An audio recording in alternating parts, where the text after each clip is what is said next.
এদেশের জনগণ শুধু ছিনতাইকারীদের হাত থেকে রক্ষা পেতে চায়, আর কিছু চায় না। টানা 3 ঘন্টা একটি বাসে আপনার ডাকাতি হয়েছে, তারপর আপনার এখানে ধর্ষণ হয়েছে নারীরা। একটি বাসে নাইট কোর্স, একটি বাসের মধ্যে আপনার ডাকাতি হয়েছে। আপনার টাঙ্গাইল যাওয়ার পথে সেই বাসটিকে আপনার গতিরোধ করে এবং কি ডাকাতরা সেই বাসে ঢুকে প্রত্যেকটি যাত্রীর আপনার ফোন এবং কি আপনার মানিব্যাগ, টাকাসহ সব কিছু নিয়ে যায়। তারপর সেখানে আপনার ধর্ষণ করা হয়। আমার প্রশ্ন হচ্ছে যে এদেশের জনগণ আর কবে বুঝবে, বা শেখ হাসিনার সময়ে যে এদেশের জনগণ নিরাপদে সারা রাত্র যে দেশে চলাফেরা করতে পারতো, এই ছোট্ট একটা বিষয় মানুষ কবে বুঝবে? আর এই সরকার যে ইতিমধ্যে ব্যর্থ হয়ে গেছে, এটিও বা এই দেশের জনগণ কবে বুঝবে? আরও কি বোঝার বাকি রয়েছে যে এই সরকার বর্তমান বাংলাদেশের জনগণকে প্রটেক্ট দিতে আপনার ব্যর্থ হচ্ছে। বিশেষ করে এদেশের জনগণ বর্তমান ছিনতাইকারীর হাত থেকে আপনার বাঁচতে চায়। এদেশের জনগণ আর কিছু চায় না এই মুহূর্তে। আপনারা তো সেটাইও প্রমাণ করে দেখাতে পারেননি যে আপনারা এই দেশের জনগণকে ছিনতাইকারীর হাত থেকে রক্ষা করতে পারছেন। আপনারা কি পারছেন? এগুলো তো পারেন নাই। একটি বাসে টানা 3 ঘন্টা কিভাবে ডাকাতি হলো? প্রশাসন কোথায় ছিল? এগুলো আসলে কে দেখবে? এই জাতের নিরাপত্তা কে দিবে? এগুলো কি কখনো ভাবেন? শেখ হাসিনার সময় যদি এরকম হইতো, তাহলে এই দায়ভার কাকে দিতেন? শেখ হাসিনাকেই দিতেন আপনারা।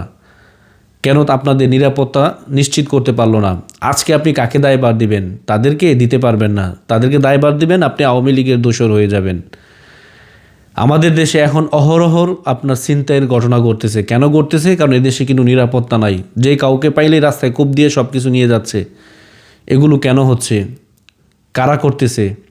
দেশ কিন্তু এখন আপনার লুটের রাজ্যে পরিণত হয়ে গেছে। আপনি গিয়ে দেখেন, এই জেল থেকে যেই লোকগুলো আপনার বিভিন্ন থানা হাজত ভেঙে আপনার পালিয়ে গেছে, এগুলো এখন ছিনতাই করতেছে, রাস্তাঘাটে আপনার চাঁদাবাজি করতেছে, তারপর আপনার ডাকাতি করতেছে।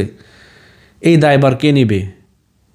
এই দায়ভার কে নিবে? আপনি যদি ইউনূসকে প্রশ্ন করেন, আপনাকে বলবে যে আপনি আওয়ামী লীগের দোসর, আপনি আওয়ামী লীগের ফ্যাসিস্ট সরকারের দোসর। এগুলো আপনাকে বলবে। আপনাকে আরও উল্টো ট্যাগ দিয়ে দিবে যে আপনি ওই সরকারের দোসর। এখন ইউনূস কেন পারতেছে না এই জনগণের নিরাপত্তা দিতে? কেন পারতেছে না? কারণ তারাই হচ্ছে অবৈধ।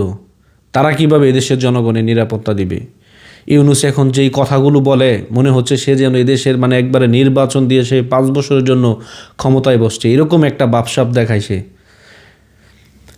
আজকে এদেশের জনগণ ছিনতাইকারীর হাত থেকে রক্ষা পেতে চায়। মানুষ এখন এরকম পোস্ট করে, 5,000 10,000 টাকা নিয়ে মানুষ এখন রাস্তায় চলতে পারতেছে না।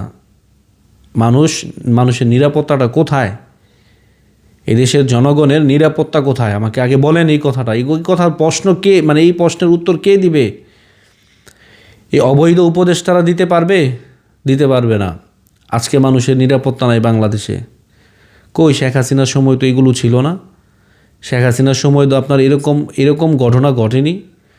বাস দাঁড় করিয়ে আপনার টানা 3 ঘন্টা আপনার ডাকাতি করা, তারপর আপনার মেয়েদেরকে ধর্ষণ করা। এগুলো কি হচ্ছে বাংলাদেশে? এগুলোর প্রতিবাদ কারা করবে? দেশে কি জনগণ নাই? কারা করবে এই প্রতিবাদ? জবাব চায় বাংলাদেশ। জবাব চায় বাংলাদেশ। আজকে এই প্রতিবাদ কারা করবে? আপনি করবেন? আপনি আওয়ামী লীগের দোসর। তারা যে দেশের জনগণকে প্রটেক্ট দিতে ব্যর্থ হয়েছে, এগুলো কিন্তু তারা স্বীকার করবে না। এখনও সময় আছে। দেশের জনগণ, আপনারা জেগে উঠুন এই অবৈধ উপদেষ্টাদের বিরুদ্ধে। তারা আজকে আমাদের বাংলাদেশকে একটি লুটতরাজের বাংলাদেশে পরিণত করেছে।